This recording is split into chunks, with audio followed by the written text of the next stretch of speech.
आज हम समझने की कोशिश करेंगे कि ब्रिटिशर्स ने मुगल रूल को कैसे खत्म किया। जो काम अफगान, राजपूत और मराठास नहीं कर पाए, वो दूर देश से आए अंग्रेजों ने कैसे कर दिखाया। इसका उत्तर जानने के लिए आपको 17th और 18th सेंचुरी एडी में चल रहे पावर स्ट्रगल और सोशियो इकोनॉमिक सिचुएशन को अच्छे से समझना होगा। और इसको समझने के लिए आज के इस लेक्चर में हम रेफरेंस लेंगे चाणक्य नीति का, जिसके कुछ प्रिंसिपल्स जैसे साम, दाम, दंड, भेद को कहीं ना कहीं ब्रिटिशर्स ने अपनी स्ट्रैटेजी में न जानते हुए अपनाया। दोस्तों, चाणक्य नीति में साम का अर्थ परसुएशन, दाम का मतलब बाय आउट या ब्राइब करना, दंड का अर्थ पनिशमेंट और भेद का मतलब डिवाइड एंड रूल से होगा। आइए अब ब्रिटिशर्स की स्ट्रैटेजी पर विस्तार से चर्चा करते हैं। Britishers, the modern Chanakya. कहानी की शुरुआत होती है 1600 एडी से। कुछ इंग्लिश मर्चेंट्स आपस में मिलकर एक जॉइंट स्टॉक कंपनी यानी ईस्ट इंडिया कंपनी की स्थापना करते हैं और फिर क्वीन एलिजाबेथ I के रॉयल चार्टर से उन्हें ईस्टर्न वर्ल्ड में ट्रेड करने का एक्सक्लूसिव राइट मिल जाता है। ट्रेड करने के इरादे से कैप्टन हॉकिंस और उनके बाद Thomas Roe Mughal emperor Jahangir के दरबार में आते हैं। वो उन्हें ढेर सारे गिफ्ट्स देते हुए इंग्लैंड के साथ ट्रेड करने के फायदे भी बताते हैं।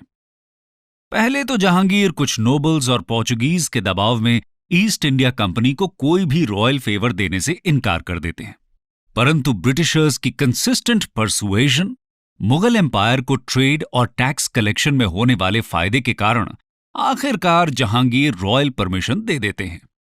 इसको हम चाणक्य नीति की परिभाषा में साम कहते हैं।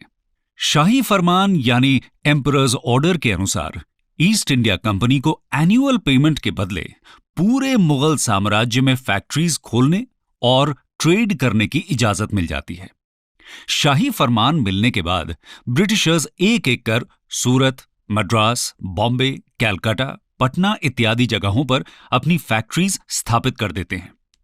धीरे धीरे profitable trade, rule of law और बेटर कॉन्ट्रैक्ट इन्फोर्समेंट के कारण इन फैक्ट्रीज के अराउंड सिटीज फ्लरिश करने लगती हैं और दूर दूर से इंडियन मर्चेंट्स और बैंकर्स इन सिटीज की तरफ आकर्षित होने लगते हैं। लेकिन अब ब्रिटिशर्स की एम्बिशंस बढ़ने लगती हैं। पहले उनका इंटरेस्ट सिर्फ ट्रेड में था, पर अब उन्हें लगने लगा कि पॉलिटिकल पावर को कैप्चर करने से उनका ट्रेड करना और आसान और प्रॉफिटेबल हो जाएगा। इसी लालच में ईस्ट इंडिया कंपनी 1686 एडी में औरंगजेब के खिलाफ जंग छेड़ देती है, पर अंग्रेजों की सेना औरंगजेब के सामने टिक नहीं पाती और बुरी तरीके से हार जाती है। इस लड़ाई में हुई हार के बाद ब्रिटिशर्स को अच्छे से समझ आ जाता है कि माइटी मुगल एम्पायर को हराने के लिए परसुएशन, ब्राइब और पनिशमेंट के साथ साथ डिवाइड एंड रूल पॉलिसी यानी भेद नीति का भी इस्तेमाल करना पड़ेगा। सबसे पहले ब्रिटिशर्स औरंगजेब के सामने हाथ जोड़कर माफी मांगते हैं और आगे ऐसी भूल न करने की कसम खाते हैं। औरंगजेब भी इंडियन क्राफ्ट्समैन और इकोनॉमिक इंटरेस्ट्स को ध्यान में रखते हुए 15,000 रुपए का जुर्माना लगाकर ब्रिटिशर्स को माफ कर देते हैं और ये माफी इंग्लिश ईस्ट इंडिया कंपनी के लिए आगे चलकर बहुत क्रूशल लाइफलाइन साबित होती है। 1707 एडी में औरंगजेब के मरने के बाद सक्सेशन कॉन्फ्लिक्ट शुरू हो जाता है और कई वीक एम्परर्स के गद्दी संभालने के कारण मुगल एम्पायर डिक्लाइन होने लगता है, जिसका डायरेक्ट फायदा ब्रिटिशर्स को होता है। आइए देखते हैं ब्रिटिशर्स ने इस पावर स्ट्रगल का कैसे फायदा उठाया। Week successors and the power struggle. Week successors की प्रेजेंस में मुगल कोर्ट कंस्पिरेसीज और पावर स्ट्रगल का गढ़ बन जाता है। ऐसी नाजुक स्थिति में एम्परर फारूक सियार 1717 एडी में ब्रिटिशर्स को एक शाही फरमान इशू करते हैं। इस फरमान के अनुसार एक एनुअल पेमेंट के बदले ईस्ट इंडिया कंपनी को पूरे मुगल टेरिटरी में ड्यूटी फ्री ट्रेड करने की इजाजत मिल जाती है।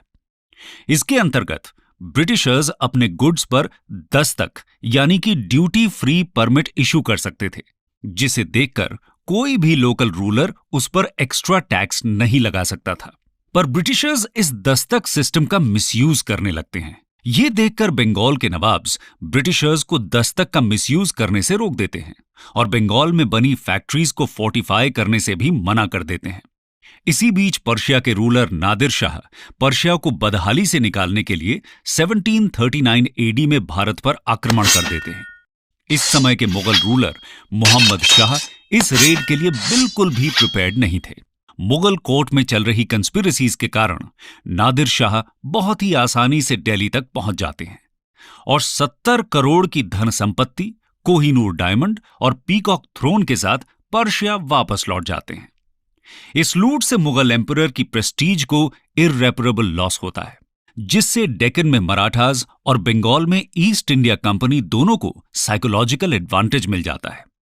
पर इन दोनों पावर्स को यह पता था कि मुगल एम्परर को गन पॉइंट पर हटाना बेवकूफी होगी, क्योंकि मुगल एम्परर भले ही वीक हों, पर वो इंडिया की पॉलिटिकल यूनिटी के ग्रेटेस्ट सिंबल थे।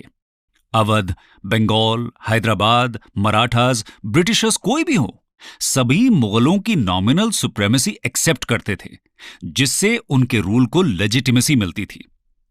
अपनी लेजिटिमेसी बनाए रखने के लिए सबसे पहले ब्रिटिशर्स बंगाल के स्ट्रॉन्ग रूलर यानी कि नवाब को हटाने की प्लानिंग करते हैं। पर ब्रिटिशर्स अभी भी इतने स्ट्रॉन्ग नहीं हुए थे कि वो बंगाल के नवाब सिराज-उद-दौला को डायरेक्ट चैलेंज कर सकें। इसलिए वो डिवाइड एंड रूल पॉलिसी अपनाते हैं। आइए देखते हैं कि ब्रिटिशर्स ने चाणक्य नीति के भेद को कैसे यूज किया। Divide and rule policy. सबसे पहले ब्रिटिशर्स बंगाल के नवाब के सेनापति मीर जाफर को बंगाल के बिगेस्ट बैंकर जगत सेठ की सपोर्ट से अपने साथ मिला लेते हैं और 1757 एडी में हुई बैटल ऑफ प्लासी को आसानी से जीतने के बाद ब्रिटिशर्स मीर जाफर को पपेट नवाब बना देते हैं। इधर मराठास जोश में आकर 1759 एडी में गद्दी पर बैठे मुगल एम्परर शाह आलम II से मिलकर उन्हें प्रोटेक्शन देने की पेशकश कर देते हैं। फिर क्या था, मुगल एम्परर की सारी प्रॉब्लम्स अब मराठास की प्रॉब्लम थी। नादिर शाह के मरने के बाद उसका जनरल अहमद शाह अब्दाली फिर से दिल्ली पर रेड करने आने वाला था। 1761 में अब्दाली को रोकने के लिए गई मराठास की सेना थर्ड बैटल ऑफ पानीपत में बुरी तरह से हार जाती है। मराठास की इस हार के कारण इंडियन पॉलिटी में एक पॉलिटिकल वैक्यूम क्रिएट हो जाता है। उधर अब्दाली भी इतना स्ट्रांग नहीं था कि इस वॉर को जीतने के बाद दिल्ली पर कब्जा कर सके। कुछ हिस्टोरियंस बताते हैं कि थर्ड बैटल ऑफ पानीपत से यह तो नहीं डिसाइड हो पाया कि कौन भारत का अगला शासक बनेगा, पर यह जरूर डिसाइड हो गया कि कौन भारत का अगला शासक नहीं बनेगा। ब्रिटिशर्स इस पॉलिटिकल वैक्यूम का पूरा फायदा उठाते हैं। 1764 में हुई बैटल ऑफ बक्सर में ब्रिटिशर्स बंगाल के नवाब मीर कासिम, मुगल एम्परर शाह आलम II और अवध के नवाब की जॉइंट सेना को हरा देते हैं और जीतने के बाद हुई ट्रीटी ऑफ इलाहाबाद के अंतर्गत ब्रिटिशर्स मुगल एम्परर से बंगाल, बिहार और ओडिशा के दीवानी राइट्स यानी कि रेवेन्यू कलेक्शन राइट्स हासिल कर लेते हैं। पर थर्ड बैटल ऑफ पानीपत की हार के कुछ सालों बाद ही मराठास, मैसूर और हैदराबाद ब्रिटिशर्स को जॉइंटली डिसलॉज करने की लास्ट कोशिश करते हैं। पर ब्रिटिशर्स अब चाणक्य नीति अप्लाई करने में एक्सपर्ट हो चुके थे। आइए जानते हैं breaking the Maratha Mysore Hyderabad alliance. Britishers सबसे पहले मराठा सरदार्स के बीच हो रही इंटरनल पावर स्ट्रगल को यूटिलाइज करते हुए एक के बाद एक एंग्लो मराठा वॉर्स में सिंधिया, भोसले, होलकर और गायकवाड्स को डिवाइड कर देते हैं। कुछ से दोस्ती और कुछ से दुश्मनी करते हुए ब्रिटिशर्स मराठास को सेपरेट बैटल्स में ओवरपावर कर देते हैं। धीरे धीरे सिंधिया और भोसले लॉर्ड वेलेस्ली की सब्सिडियरी अलायंस एक्सेप्ट कर लेते हैं, जिसके अंतर्गत ब्रिटिशर्स प्रिंसली स्टेट्स को बाहरी खतरों से बचाने के लिए सेना प्रोवाइड करते थे in return of an annual tribute. वहीं दूसरी तरफ हैदराबाद के निजाम को ब्राइब देकर ब्रिटिशर्स एंटी ब्रिटिश अलायंस के सेकंड पिलर को भी तोड़ने में सफल हो जाते हैं। इसके कारण मैसूर के रूलर टीपू सुल्तान अकेले पड़ जाते हैं और बड़ी ही बहादुरी से लड़ने के बावजूद 1799 एडी में हुए फोर्थ और फाइनल एंग्लो मैसूर वॉर में टीपू सुल्तान वीर गति को प्राप्त हो जाते हैं। यह तो रही पॉलिटिकल स्ट्रैटेजी की बात। सोशो इकोनॉमिक पॉलिसी फ्रंट पर भी ब्रिटिशर्स मुगल्स का सूटेबल ऑल्टरनेटिव प्रोवाइड करने की पूरी कोशिश कर रहे थे। आइए समझते हैं कैसे। Socio economic policies of English East India Company. Mughals हों या मराठास, सभी 18th century Indian powers same old traditional system follow कर रहे थे। उनके major revenue source helpless oppressed peasants यानी किसान ही थे। पर Britishers better trade, commerce, land revenue system और रूल ऑफ लॉ की मदद से इंडियन पॉपुलेशन के कुछ सेक्शंस की लॉयल्टी हासिल करने में सफल होने लगते हैं। उदाहरण के लिए लॉर्ड वॉरेन हेस्टिंग्स के ओरिएंटलिस्ट व्यूज के कारण कई इंडियन एलीट उनके फॉलोअर बन जाते हैं। वहीं 1793 एडी के permanent settlement land revenue system से कुछ जमींदार्स और मनी लेंडर्स उनके खास बन जाते हैं। वहीं लॉर्ड कॉर्नवालिस द्वारा किए गए जुडिशियल और police reforms Lord William Bentinck द्वारा इंग्लिश को हायर कोर्ट्स की लैंग्वेज बनाकर मुगल सिस्टम्स को डिस्प्लेस करने लगते हैं। इसके अलावा 19th सेंचुरी में ब्रिटिशर्स द्वारा किए गए एजुकेशनल और सोशल रिफॉर्म्स के कारण राजा राम मोहन रॉय, ईश्वर चंद्र विद्यासागर जैसे सोशल रिफॉर्मर्स उनके सपोर्टर बन जाते हैं।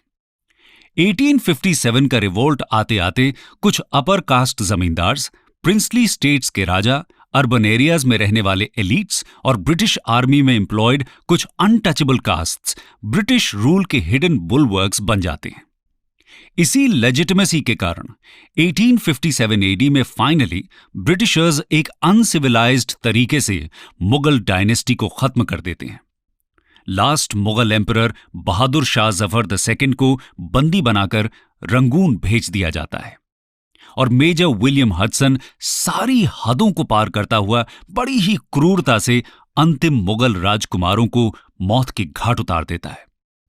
जिस जगह पर यह हुआ उसे आज भी खूनी दरवाजा के नाम से याद किया जाता है। आइए अब इस लेक्चर को समराइज करते हैं।